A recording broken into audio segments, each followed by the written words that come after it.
והנידוחים בארץ מצרים והנידוחים בארץ מצרים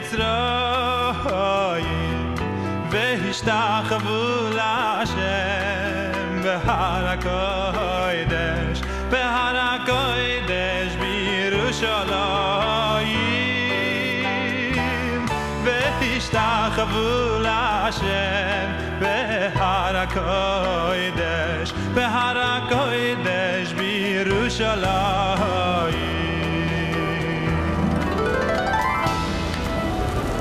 Le Kotel, le mur occidental, représente en général, pour les Juifs du monde entier, le signe le plus agréable, le plus extraordinaire de notre passé. Et c'est vrai, c'est le signe du passé. Le reste du Beth Amikdash, les vestiges de notre splendeur. Pour beaucoup de Juifs, depuis 1967, le Kotel représente une finalité. Le judaïsme en général s'exprime toujours soit en termes de passé, Bisman chez Beth Amikdash Hayakayam, au temps du Beth Amikdash, ou dans le futur. Mais le judaïsme ne s'exprime jamais au présent. D'ailleurs, le présent en hébreu n'existe pas. Mais nous pensons autrement. Nous pensons que le passé du Kotel ne nous intéresse plus. Nous ne voulons plus entendre parler du Kotel. Nous voulons parler du futur, mais que ce futur soit un présent. Et pour que le futur soit un présent, nous avons besoin d'une dimension qui va réanimer le judaïsme, la dimension de la Géoula, de la rédemption. Et c'est à ce projet qui peut sembler peut-être prétentieux que la Yeshiva, Or Gabriel, veut s'atteler, mais au lieu de lui donner un caractère général, qui peut être un non-sens, on veut lui donner un caractère individuel, faire pénétrer dans chacun cette dimension de délivrance, de Géoula, et que enfin ce Kotel disparaisse et qu'il laisse la place de façon majestueuse, magistrale, au troisième Beth Amikdash qui descendra pour remplacer les vestiges du passé et qui deviendra notre quotidien aujourd'hui.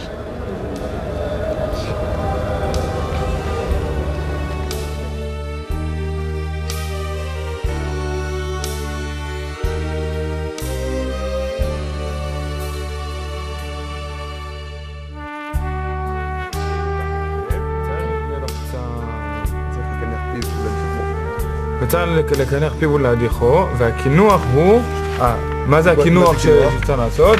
שילעוס פת ויקנח בו פיו יפה. Je suis arrivé en Israël il y a un an et demi, un peu plus d'un an et demi. Je connais la yeshiva depuis un peu moins d'un an. Donc je suis le jeune des jeunes dans la yeshiva. Et c'est une grande chance de l'avoir trouvé. Tu travailles aujourd'hui? Aujourd'hui je travaille, ouais. Je travaille dans le chinour. En fait, dans l'éducation, ouais. Je travaille dans l'éducation, je m'occupe de jeunes qui viennent de France d'ailleurs et qui sont dans un programme de la 3e à la terminale pour préparer le bac. Et voilà, donc j'ai connu la yeshiva par le biais d'un ami avec qui je travaille. Et les choses se font bien, puisque maintenant j'y suis régulièrement, ça me permet d'étudier, d'avoir un vrai rythme de limoud tous les matins. Et ça on va dire c'est la base de mon rapport avec la yeshiva. Au départ c'était le limoud. Tu as toujours été religieux? Plus ou moins, mais en fait j'avais jamais eu la notion de ce que la Torah demandait à un juif, et encore moins la notion de ce que c'était une yeshiva. Et j'ai appris tout ça ici. J'ai appris à voir ce que la Torah, c'était pas simplement une halakha, mais c'était un comportement, c'était des lois vis-à-vis de son prochain, etc. Et j'ai même appris le monde de la yeshiva. Pour moi, la yeshiva, c'était des livres, et puis j'ai appris qu'il y avait un rav qui répondait à des questions, pas seulement d'halakha, mais de vie, que c'était un endroit où on mangeait, où on vivait, où on dormait, où on étudiait, où on se parlait, où on échangeait, et surtout qui était complètement ouvert vers l'extérieur. Et ça c'était pas une notion que je connaissais, parce que j'avais jamais vu ça. Et j'ai été très très impressionné par les différentes personnes que j'ai rencontrées, parce qu'il y a des gens très différents, d'un âge complètement différent du mien, parce que moi je suis jeune, j'ai 26 ans. Non pas qu'il y ait que des vieux, hein, mais il y a des gens de tout âge, de tout horizon.